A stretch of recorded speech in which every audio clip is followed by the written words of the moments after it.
Islamabad high court ने Toshakhana case में chairman PTI की सजा मुअत्तल करते हुए जमानत पर रिहाई का हुक्म दे दिया। ऑफिशियल सीक्रेट एक्ट अदालत का साइफर केस में चेयरमैन पीटीआई को कैद रखने का हुक्म जारी। लाडली की सजा मुअत्तल हुई है, खत्म नहीं हुई। पहले से पता हो कि फैसला क्या होगा तो ये निजाम अदल के लिए लम्हाए फिक्रिया है।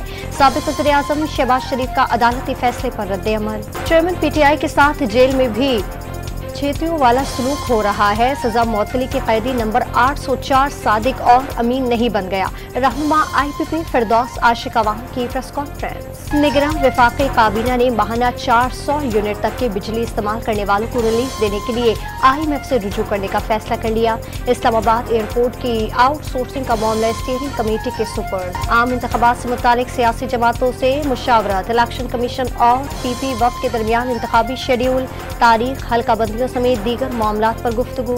सिंध की 10 एहतसाब अदालतें स्पेशल कोर्ट में तब्दील कर दी गए। रजिस्ट्रार सन हाई कोर्ट ने वजारत कानून और इंसाफ को खत लिखकर आगाह कर दिया।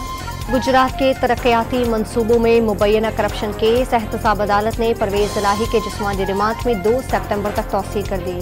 तर्जुमान PTM ने बुशरा बीबी पर शोहर के लिए एक इस्लामी मुल्क से NRO मांगने का इल्जाम लगा दिया। दावा किया कि गैर मुल्की शख्सियत को साबिक वज़ीर-ए-आज़म की बैरून मुल्क रवानगी की यकीन दहानी करा दी गई। पाकिस्तान स्टॉक एक्सचेंज में मंदी का रुझान। 100 इंडेक्स 708 पॉइंट की कमी से 46,770 पॉइंट्स पर बंद हुआ। ओपन मार्केट में डॉलर ₹5 महंगा होकर 323 रुपए की बुलंद तरीन सतह पर पहुंच गया। और एशिया क्रिकेट कप का मेला कल से पाकिस्तान में सजेगा। लाहौर और मुल्तान में तैयारियां जोर शोर से जारी।